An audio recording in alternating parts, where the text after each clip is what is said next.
Welcome to Marketing Mistakes and How to Avoid Them. I'm Stacey Jones, the founder of influencer marketing and branded content agency Hollywood Branded. This podcast provides brand marketers a learning platform for top experts to share their insights and knowledge on topics which make a direct impact on your business today. While it is impossible to be well versed on every topic and strategy that can improve bottom line results, my goal is to help you avoid making costly mistakes of time, energy, or money, whether you are doing a DIY approach or hiring an expert to help. Let's begin today's discussion. Welcome to Marketing Mistakes and How to Avoid Them. Here's your host, Stacey Jones. Welcome to Marketing Mistakes and How to Avoid Them. I'm Stacey Jones. I'm so happy to be here with you all today and want to give a very warm welcome to Suzanne Brown of OKSuzi Marketing, who's joining us to discuss her over 18 years of experience in working in strategic marketing. Suzanne is a business consultant who helps seasoned entrepreneurs with a high-level marketing challenges in large companies work better with their marketing agencies. She's taught workshops at large companies, organizations, and educational institutions. She has an experience. See, I'm doing it now. She has experience as an integrated marketer on well-known Fortune 500 clients at large agencies in Austin, New York, Chicago, and Miami. And for the past 6 years, Suzanne has been able to apply big business knowledge to smaller clients' needs. She's also given a TED Talk and is an award-winning and best-selling author. Today, we're going to talk about how to know when you're ready for a marketing agency of any type and how to set yourself up for success, including the steps to take beforehand, the different ways to look at agency performance as you look at potential partners, considering how you set up the relationship, contract negotiation tips, and the do's and don'ts of dealing with an agency. We'll learn what's worked from Suzanne's experience, what maybe could be avoided if you're doing this yourself and not working with an agency, and where other brands are missing the mark. Suzanne, welcome. Thank you so much for having me. I'm so excited to chat today. You are very welcome to be here. I'm so excited to have you here because this is a topic that really more brands should ready themselves, especially, more launching first year, second year, third year brands. And it's not as easy as some may think to set yourself up for success in working with an agency of any type, because there's some hurdles and some growth that has to happen from the brand side before you actually start bringing more members onto your team. And I'm really looking forward to chatting with you about that today. And it's interesting because I get the question often, especially from entrepreneurs or from brands who have really started to grow, and they're like, okay, so now what?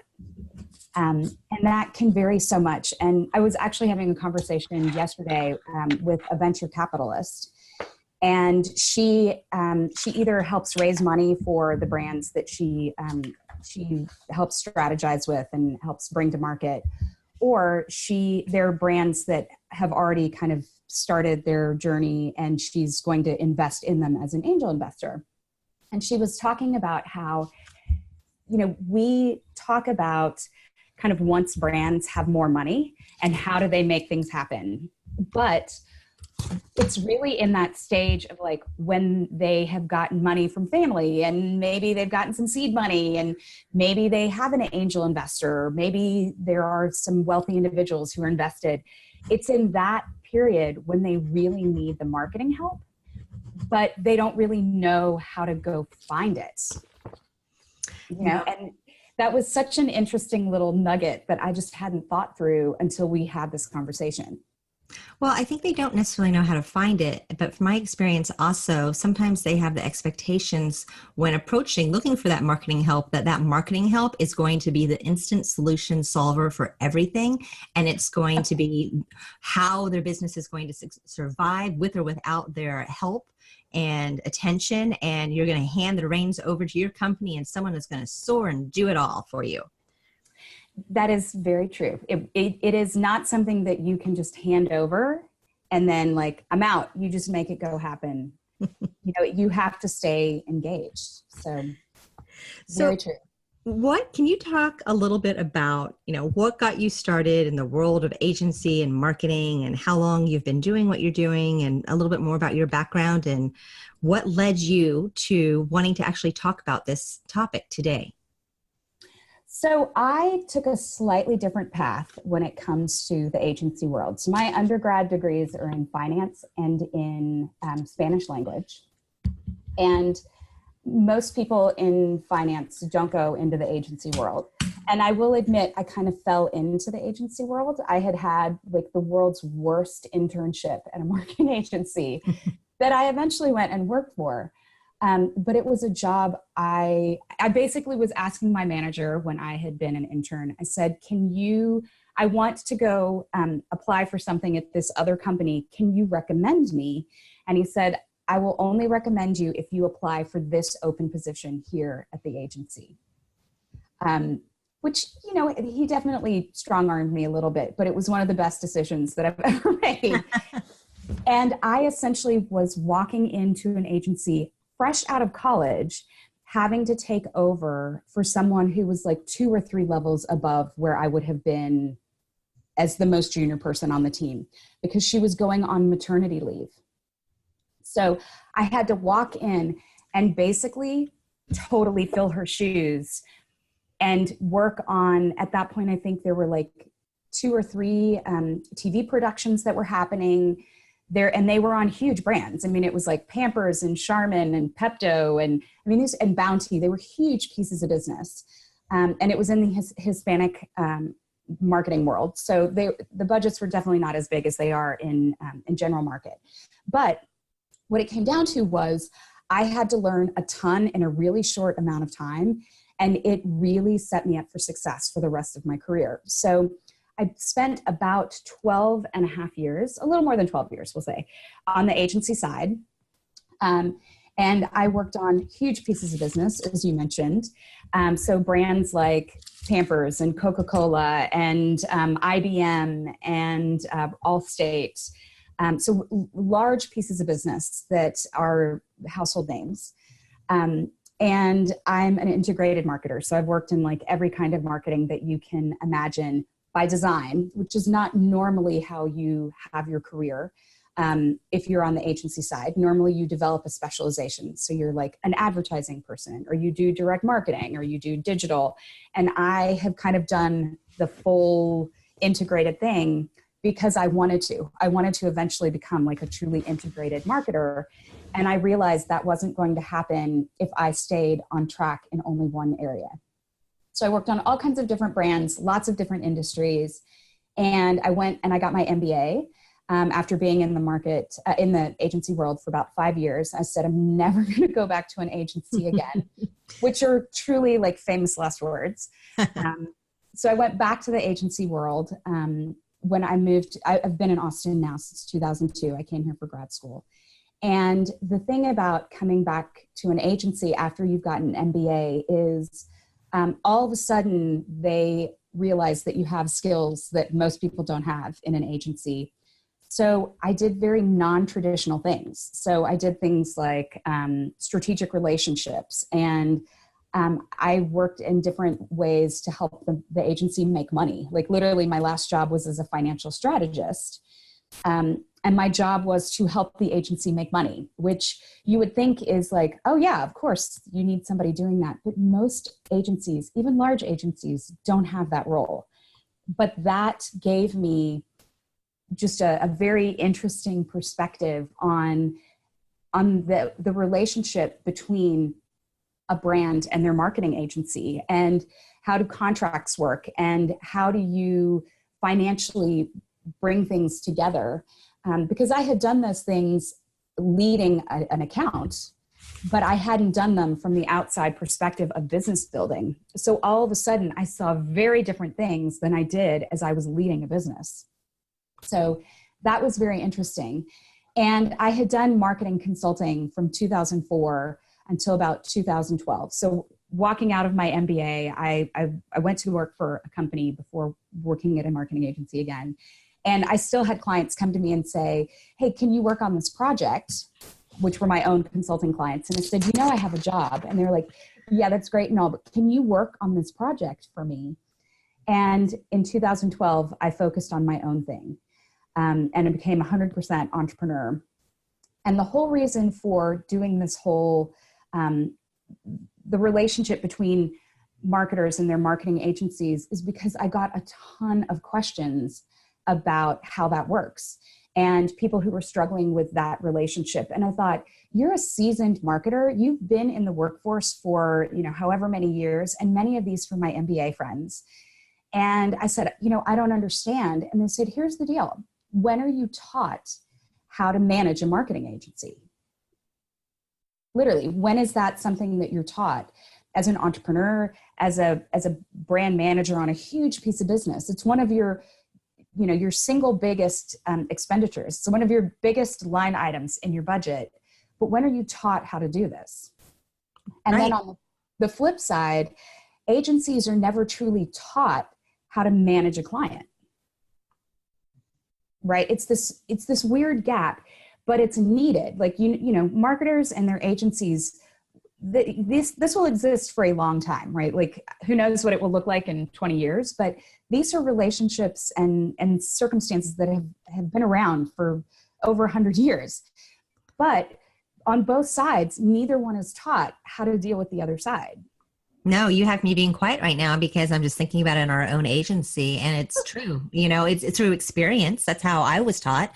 And when we onboard and we have, younger team members, there's a tremendous curve of learning that has to, happen in order for them to understand client services and how to work with on a client side. So it makes absolute sense for on the brand side, on the corporate side, to also have that same lack of knowledge. Yeah, and if you are a much smaller brand, if you are in the entrepreneurial world, you're taught all kinds of different things about harvesting your brand and how do you develop and all of these things, but you're never actually taught how do you engage a marketing resource. And that's a pretty consistent thing that you're going to have to do. How do you find that resource? How do you, when you get to the point where you can hire kind of a bigger resource, how do you go find those people? So these real world things are just not taught, but we need them. They can really kind of make or break your success. And so I said, well, I'm going to help build that bridge, and it seemed so logical, but I would not have known without getting those questions. So what is the first step? How do you start building that bridge? So, what I think it really comes down to is the question becomes, do you need a marketing agency? Right? And there are a few things that can help you figure that out. So part of it is definitely budget. And I will say so many people are like, oh, I can't get a marketing agency because I don't have $1 million. You don't have to have $1 million to have a marketing agency. I mean, there are marketing agencies that deal with every size client that you can imagine. And so I think it becomes more of, do you have a consistent budget that you can spend on marketing?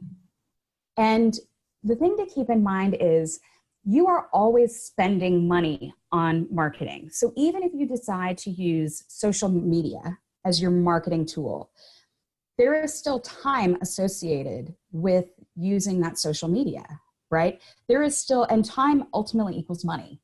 So you are always spending some kind of money, some kind of resource on marketing. So, and I think that when the time comes for you to be able to engage an external resource, it is really helpful to think of a budget of anywhere from like 15 to 30% of your budget can be spent on marketing. And that means anything, right? Like that can be any size budget that we're talking about, but it's not like, oh, I can do it for these 3 months, but I can't do it for the next 2 years. Like you don't need an external resource if that's the case. So I think that's the first step. And then there are a few different scenarios when I think it's really helpful to know if you need a marketing agency. So it might be that your sales are stagnant, or it might be that they're very hit or miss, like you're not consistently making sales. It could be that you are making sales and you are doing marketing, but you really don't understand what's working. So it's like, I know something's working, but I don't actually know why or how. And that might mean that you need somebody to come in and really kind of understand like what is going well and how do we continue to mimic this. It could be because you have a new target and you're trying to understand the mindset of that new target. It could be that you need to update your brand. You know, you've had something in place, you've had a great internal team who's rocking and rolling, and maybe it's because you do get new money. Maybe it's because you've just hit a point where you're like, you know what, we need to rebrand, we need to make new things happen. And it's really helpful to have an external team do that. And then I think the final one is, I'll actually add two more. One is that you need a broader set of skills. So, you have talked about on some of your podcasts about how to do things the right way with influencers. Maybe you're wanting to engage with an influencer and you're like, you know what? That is totally not in our wheelhouse. We need to go find somebody who can really strategically guide us to do that. And then the final one is really, you don't have the time. Literally, you don't have the time to do this. Your own team is like, I am strapped. I can't take on anymore. So instead of hiring another person, go and look for an external resource that allows you to have a very different skill set, or it allows you to engage different tools at different times. You can think of different people on a team as different tools in your toolkit. And so I think that can help. And that's whether you're a big brand or a small brand. That can be that you're a solo entrepreneur who's growing, or it can be that you are a multi-million-dollar business. So I think those times can really help. And from a individual standpoint, you have the option of, okay, your team is at full max capacity. They can't take on anything else. You can't take on anything else. And you have the decision, you can go out and hire an agency to assist you, or you could hire someone else to join your team. How do you know which is the better one to do? I think it comes down to what you ultimately need. Because when you hire a single individual, you only get their set of skills. But when you hire an agency, like your agency, you get a lot of different skills. There might be other industries that can help you think differently about what you're doing in your own industry. There might be, you naturally as an agency have different kinds of people who work with you. Mm-hmm. You have account people, you have people in production, you've got creatives, you've got all of these different kinds of people. And so maybe it's that they don't work 100% on this piece of business. Maybe you only get 25% of each of these individuals, but all of a sudden you get all of their understanding, their experience. So you get all of those things. Whereas if you hire a single person, you only get that woman or man's experience. That's it. And so you have to think about, what do I really need to move the needle? And that's a pretty important conversation to have, either with yourself or with your team, not to threaten them of like, I'm going to go hire somebody, but it's like, how can we make our time and effort and money more efficient? Is that bringing a person in, or is that looking externally so that we can amplify what we do in a different way? Plus, you're able to actually bring in someone maybe at a much higher level at an organization that has multiple individuals who are going to be working on your account than you would be able to, even if you had a massive budget that you could bring into your own team. So true. So true. Because you're not hiring 100% necessarily of that person. Right. You might only get 20% of their time, but you know what? They're going to make amazing things happen on your piece of business. So you mentioned this earlier, what's the first place to start? You think that you're ready for, to work with an agency and you want to go out and find, how do you do it? What's the best way? So the first thing you need to do is you need to look at yourself. You need to do an internal audit, and you really need to understand essentially 360 degrees of your marketing right now, right? You need to understand, what are you doing well? What are you not doing well? And part of that is going to have to be looking at like internal processes. It might be looking at your product. Maybe you're not delivering 100% of the time, and you're going to need to fix those things.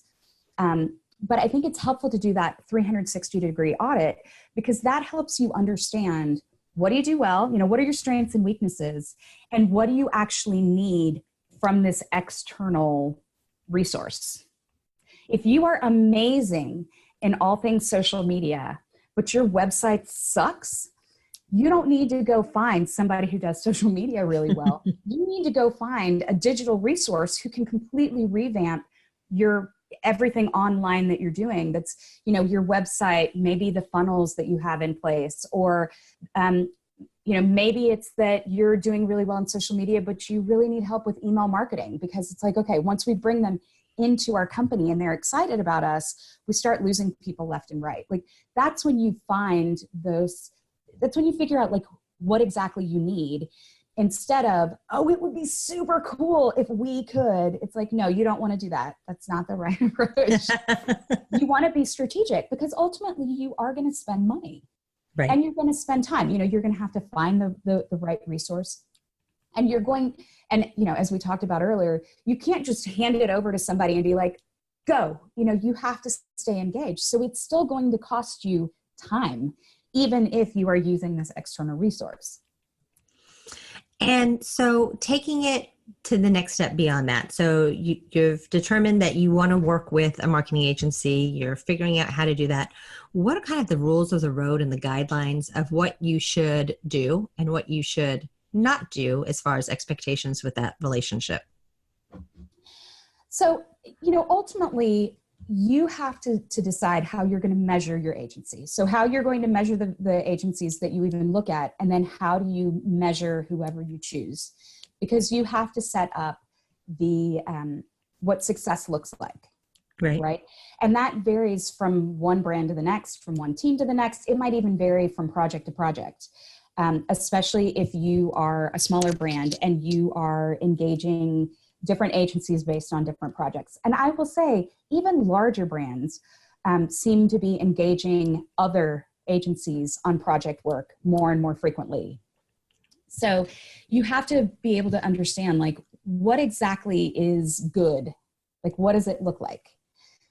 And I think part of that has to do with understanding what are the things that matter to you as an agency, as a marketer about your agency. Mm-hmm.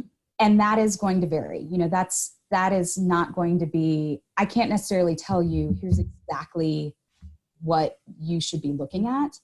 But I think that some of the things that can be helpful to think about are the experience that an agency has, and what is their track record. What is when they have creative ideas, like how strategic are they for the brands that they work with? It's being able to think about those things is going to be incredibly helpful. And on top of that, you really need fit. If you are a super buttoned up kind of team, you don't want a super casual team. That you are not going to be happy. You're going to be frustrated over and over again. And so that fit matters. It really matters a lot. And I think that, and then the final layer is cost. What can you really afford? You don't want to get the Rolls Royce if you can really only pay for the GMC. Sure. So I think there are several things that you need to think about, but those things matter whether you have a long-term or short-term relationship. And those are the things that will kind of either make or break a relationship. And so you have signed up, they're on board, you're working together. Your first step, along those lines also is you're making sure that you have a defined overview of what that marketing agency is expected to do. So everyone's on the same page. You've had that conversation. So expectations are met. How do you launch it? How do you make sure, you just made the comment that you want to make sure you're aligned and you're bringing on someone who has the same type of mindset as far as work. If you're someone who is super organized, you're going to want to work with an agency that's super organized. If you're someone who's a little bit more off the cuff, you might drive an agency who's super organized, absolutely insane, and not set up, yourselves for the best partnership. Because we all know that happens sometimes too, right? It works both ways. It does. How, is it, how involved should the individual be from day one with the agency? How many phone calls, how many emails, how many meetings, how much impact is that owner or that brand manager going to need to have in guiding the agency as it's launching the relationship and getting the ball rolling? And how much, leeway do you need to give the agency so that you're not putting in roadblocks to what you've just asked them to do? So I think one of the easiest ways to start off a relationship in the right way is to have essentially like an agency 101 day. So it is a lot easier to have all of those things happen, honestly, face to face. So literally go in, talk to your agency, have them just walk you through, here are all the team members, here's what they do. Here is, have them walk you through process. And because you also need to be able to reciprocate and tell people the same things, right? Like, here's our process. If you are a larger brand, even if you're not a larger brand, we have to have our legal team review such and such things. Mm-hmm. It takes at least 5 days for that to happen. You want to, each side needs to be able to share their lay of the land. And so it's a lot easier if you do that in a kind of in a team environment with everybody on the same page.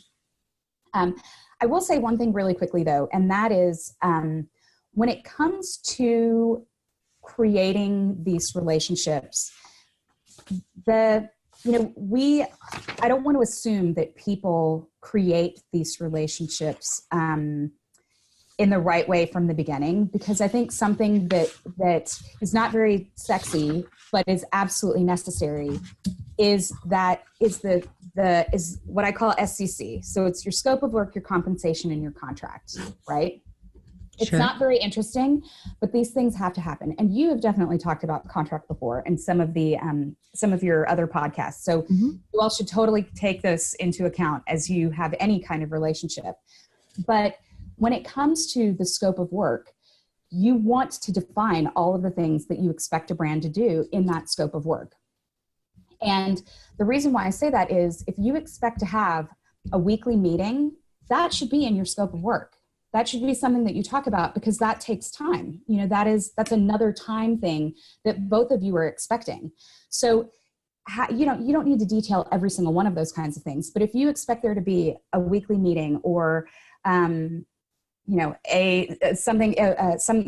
meeting that happens once a month where it's a much bigger meeting, or I've had worldwide calls for my brands where on the Tuesday of one week, we met with this kind of team at this time. On the Tuesday of the following week, we met at a slightly different time with a slightly different group of people. But that was built into our scope of work. That was built into the contract. And I will give people a little nugget when it comes to talking about scope of work and compensation. I highly recommend that you don't actually build these into your contract. I recommend that you have them as an attachment. No. And the reason why I mention this is because when they're built into the contract and you work with agencies for a few different years, the whole contract has to be reviewed. But if they're as an attachment and nothing else changes in your contract, all you have to do is review that attachment. All you have to do is review the exhibit. And that can save you and your team a ton of time. It can also... Sorry, go ahead. No, it can also save you the client, because sometimes those contracts can get stuck in a review forever and ever and ever and kill a project. Well, and that's what I'm saying. As a brand, as a product manager, as a brand manager, as a marketer, not on the agency side, Yep. but as a marketer, it really can be a drag to all the things that you have to do. So having it as a separate thing, it's literally just the attachment. It's literally, it's only exhibit A or whatever they're called in your particular contract, is incredibly helpful. And literally you just refer to them in your contract as, for scope of work, we've agreed to the scope of work as described in exhibit A. That's it. That's all you have to mention.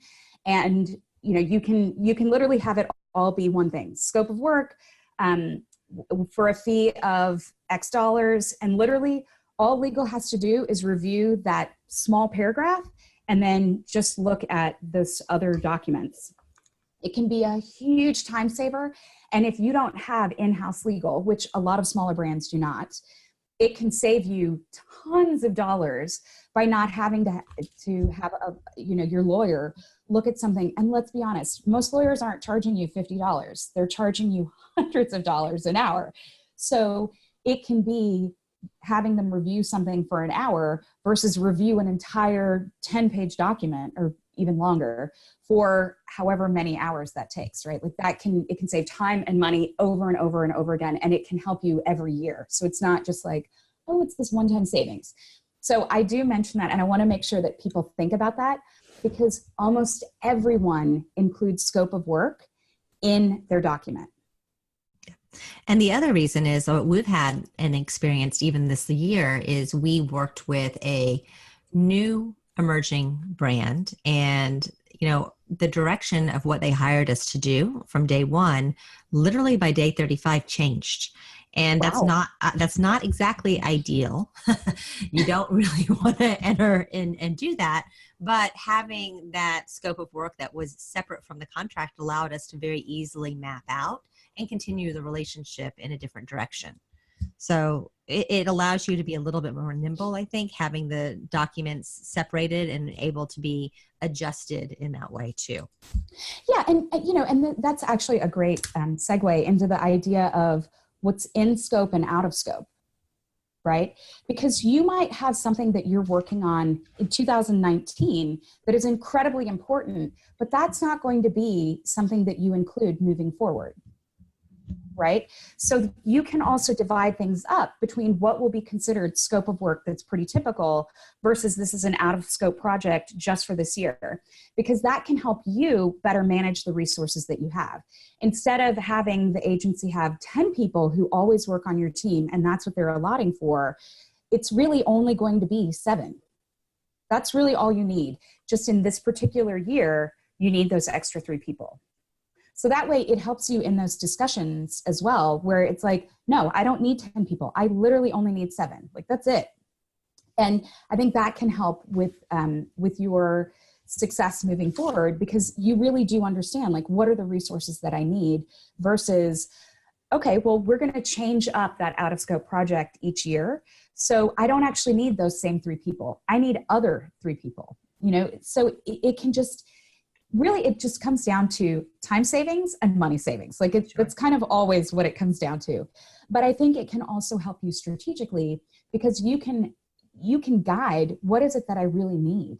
I don't need to have the same thing happen over and over again. Something that I'm trying to do right now as a brand, this is really important for us this year strategically, but we're going to change things up in year 1, year 2, year 3, all the way to however many years that you expect to work with an agency. Like, you can change things up over the course of that time. But when there are things that will be consistent, it's really helpful to know that, right? Like, upfront. But sure, when it comes down to having those conversations and understanding how much time it needs, there's no question it is going to take you more time at the beginning of a relationship than it will take you as things get into their groove. So even as the CEO of a small business or as a large business, you might want to have hands-on understanding of what's going on, and over time, you're going to release the reins. Okay, let me say you want to release the reins. You don't want to micromanage an agency. That is not a good use of your time. But schedule in more time up front, to have that agency 101, but to be able to give that initial feedback on how things are going creatively. You're going to have to be a little more heavy-handed at the beginning than you will be as things get into a groove. So don't assume that if you spend 5 hours one week, that in week 10, you're going to spend 5 hours still, right? You want to start to release the reins so that agency can get into their groove the way they need to. They're not going to have as many questions. They're not going to be asking for your time in the same way. You want them to be able to do their thing, because at that point, you have to think about, like, are you helping or hindering? Are you micromanaging or are you being helpful? And when, as a brand owner or manager, should you realize the wheels are off the track? There is a problem. What do we do at that point? So I will share that the most common question that I got, or that I get when I do these workshops in person, is what do I do when the creative is totally wrong? Literally, this is the question that marketers ask me more than any other question that I get asked. And the interesting thing about this is, one, there's not an easy solution, right? It's not like, oh, well, you just simply change this and it's fine. But I think in that case scenario, it's not just that it was wrong, it's something led to that, right? So you need to talk to whoever the account person is, because normally the person who's speaking to you is not the person who's developing the creative idea. Those tend to be different people in an agency environment, whether it's a big or a small agency. And so you want to have that conversation with your account, with your liaison, with your account person or your client service person, whatever they're called, to be able to understand what happened here. Because what I told you as my strategic business need did not translate to this creative solution. The equal sign in here is broken. So you want to understand that. And then part of it is being able to give the feedback of, this is really off strategy. This doesn't really do what we need it to do from a business sense. But you have to think about how you give that feedback, right? Like, you can't just be like, this sucks. Like and a lot of times there's no question, if you are not a creative, if you are not in a creative mindset, the people who do creative work are a very different mentality. Their brain works differently. How they do things is very different than somebody who manages the P&L of a brand. Somebody who is an entrepreneur, even if you're both creating, your brains work very differently.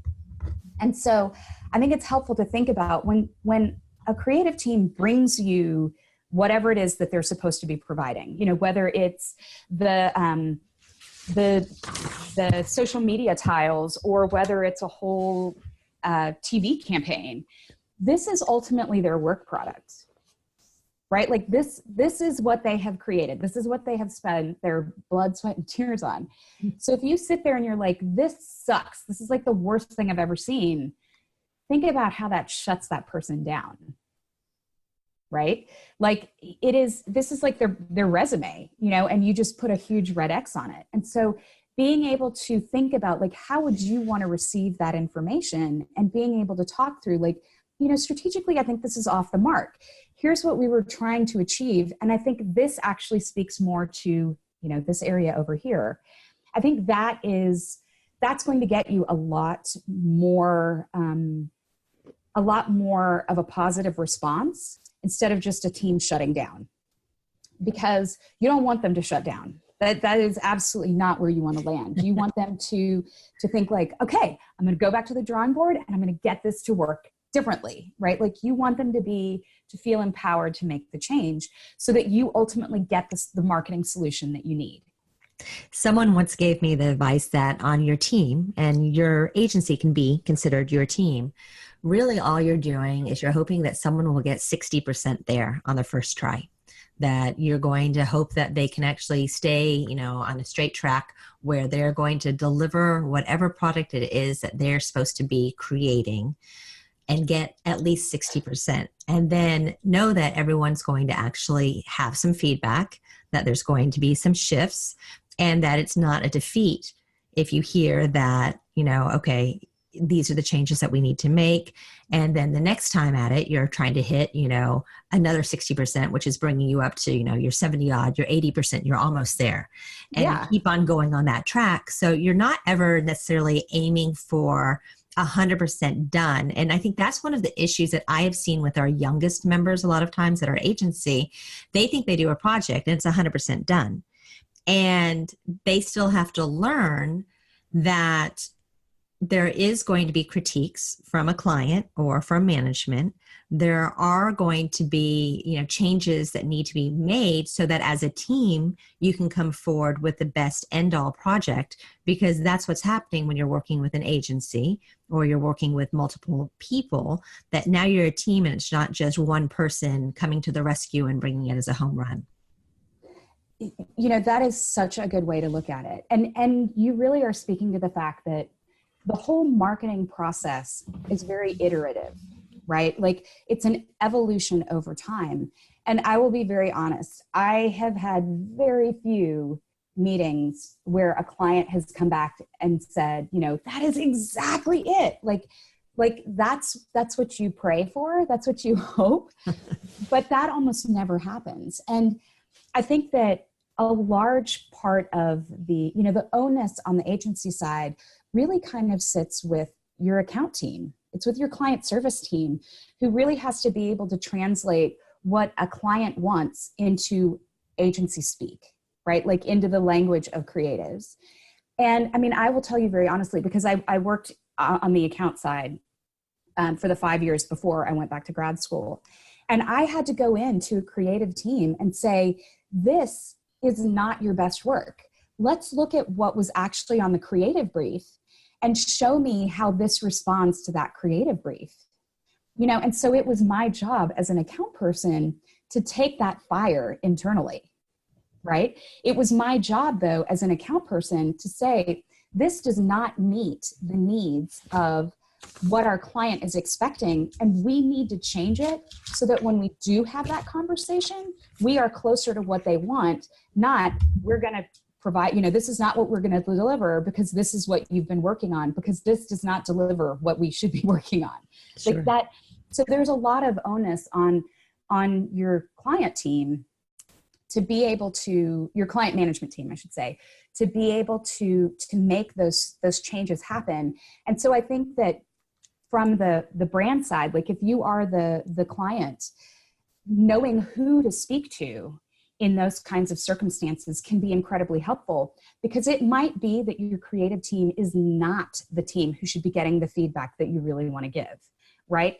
It might even be that you have like a planner or a customer insights person on the team, and maybe you need to talk to that person and say, I don't think the insights that you're drawing are really the insights that we're seeing.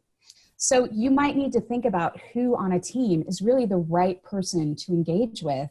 And it might not simply be, let me just give you the feedback I need to give you to make this change creatively, right? Like you might need to get to something underneath it that really speaks to, we're trying to solve different marketing problems than you're trying to solve in your marketing execution. Yep.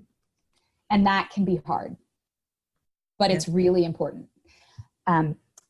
But I also think that speaks to one of the things that is incredibly important as a client, and that is you cannot, you can't shut down and assume it will all work.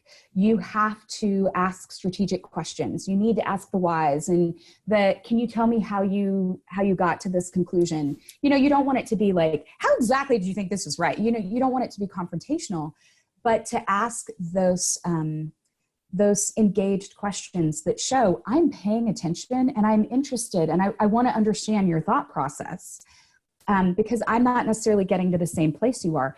You want to do that as a client. That is a very important part of your job, because you want to keep pushing back, because your agency should be kind of pushing back creatively. That's in an ideal relationship, both sides are kind of pushing to have the other side learn more, evolve, have new creative ideas. You want to kind of push each other forward a little bit. And I think that sometimes we forget that. And we think like, are they going to be upset by me asking questions? Like, no, they want you to ask the questions because that shows like active listening, right?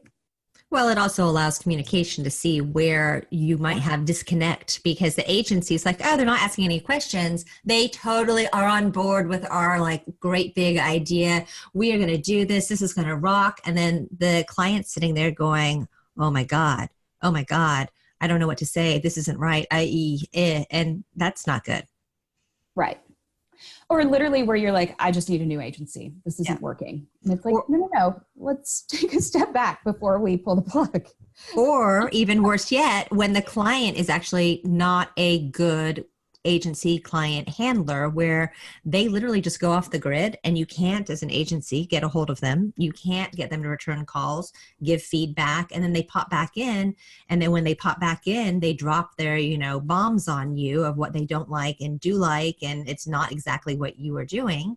And so you have to actually find the time to restart because you weren't getting the guidance all along. That is very true. Yeah. And I will say that it is really important to have those conversations at the beginning of the creative process and not at the very end when it's like almost ready to go live. Right. Like it becomes more expensive for you to have those conversations further into your creative process. So if you, as the person who's leading this project, are like, yeah, this is totally, I'm super excited with this. This is great. And you didn't show this to your CEO. And all of a sudden your CEO comes, gets involved in the mix, and you're like back to square one, but you have to launch in 2 weeks. That's not a good place to be. Right. It is really hard to turn things around in a 2-week period. So if you have people who really do need to be involved, even if you're a much smaller brand, it might be that you have like a board of directors who needs to see your marketing work. Or if you're a larger brand and you're really kind of going in a very different direction, you might have a board of directors who needs to see this, or a board of advisors who needs to, I don't want to say give their approval, but needs to be comfortable with this new direction. You need to have those conversations early, not when you're literally like, here's our finished product, we're going to be launching in a week. Like, that is not okay. Or if you haven't had your legal team look at some of your claims, and legal somehow gets wind of whatever it is that you're doing and says, this was never approved. And you're like, okay. It becomes really expensive to do this stuff really late in the game, right? But if you can kind of lay out all of those things at the beginning and say, okay, I'm going to need more time up front because I need to have this go by legal. I need to have the VP of marketing look at this. And we might need to have the CEO look at this. We're a small organization and we all need to kind of touch this in some way, shape, or form and be happy with it.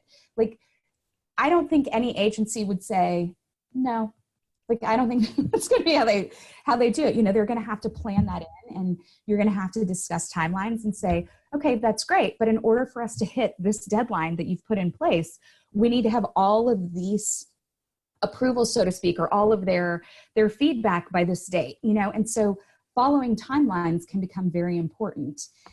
But I think that all agencies understand that, right? Like, if any agency is like, no, absolutely not, I think that's a problem. Like, that might not be the agency you want to be working with. And honestly, that agency probably won't be around for very long. So, you need to think about that. But that can be where you have things like parallel process, right? Like, okay, so you have approvals, but here are a few things that you can be doing while these approvals come in, right? So you don't necessarily, it's not like everything is linear. Some of those things you can do kind of at the same time so that you don't have to have a super long timeline. So you can talk to your agency, or the agency can talk to their client and say, okay, so here's actually how we're going to do these things. And these things all kind of build on each other, but these things down here don't. So we're going to keep moving forward with these so that we can actually hit the deadlines that we are trying to hit. And not everybody works that way. So being able to have those discussions up front, I think, can be helpful. But also, part of it is flexibility on both sides, right? And understanding, if I move this, what is the repercussion of that? No, that makes perfect sense. So for our listeners who are interested in getting some more help from you, you had mentioned your workshops. Can you share a little bit more information on that, as well as your book and how people can get a hold of you? So my workshops are the one that it's currently in process because I've done these workshops in person for years, but I am actually creating a video series for them, which is super exciting because I had never thought about that until last year. And it's like, why don't I do these in a video format? That would be really helpful. And so if someone is interested in learning about the course or being on the email list that is for that course, you can go to oksuzi.com/agency course. And the course is essentially really about how do you better manage your marketing agency. So what are the do's and don'ts, a lay of the land of what you're kind of getting into for almost any agency that you engage. Because there is kind of a similar structure for agencies, whether they're digital or direct marketing or, kind of whatever area of expertise. For the most part, there is a similar structure. So it's like, what does that structure look like? What are some of the things that you need to think about? How do you deal with when you get creative that you're not really very happy with? How do you think about engaging new resources when you already have ones that you have been working with for a while? So I think it's a 14-part video series, but that is the easiest place to find it. And I am actually looking for a few people to be a beta testers, because the course is technically finished, but I want somebody to make sure I want people to make sure they're happy with it. So I would love to have listeners. I'd love to have like 5, take a look at it beforehand and see like, yeah, this was great. Or, hey, maybe you could change this particular thing. Because it's different when you give it in person than when you do it online. There's a slightly different element to that. And I'm always willing to answer questions, because when it comes to the relationship between marketers and their agencies, you're talking about very different kinds of teams. These are not the typical kinds of people who you work with, like in your cube next door. They tend to be different mindsets. So if anyone ever has a question, you can easily find me at Susie@OKSuzi.com. I'm more than willing to answer the questions. And I haven't been blogging, but I've had lots of people ask me if I would start.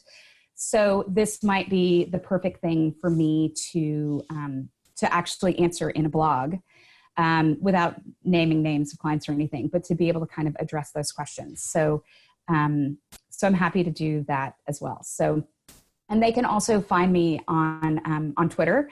I'm at OKSuzi Marketing. And I try to share things that are related to kind of different aspects of marketing and how do you just become a better client? How do you become a better marketer? And things related specifically to being better in what is creating that relationship with your marketing agency. So those are kind of all of the ways that people can find me online. And then you can also find me on Facebook. I'm just OKSuzi Marketing on Facebook. So I'm trying to be better about sharing things on the World Wide Web. It is when you're in with your clients, and I'm sure you can relate, like when you're in and trying to make things happen for your clients, sometimes you forget to hold your head up and look around and share knowledge kind of in a broader sense. So I'm trying to be better about doing that and be more consistent. So that's a work in progress. Well, I think today you hit the nail on the head with your ability to share and educate and teach, and you definitely held your head high above your workload. So thank you so much. You provided a tremendous amount of valuable advice, everyone. This is Suzanne Brown. Suzanne, thank you so much. I really do appreciate it. You were fantastic. This was really, really great. So this was amazing. Thank you so much. Thank you. And I can't wait for our paths to keep crossing. So. Yes. And it will be very exciting for you for marketing your online course, because, that's a whole new thing for all of us to learn, right? Yes. But I'm up for it. I'm totally up for it. It'll be good. Me too. Well, I will talk to you a little later. Okay. Thanks. Bye. Bye.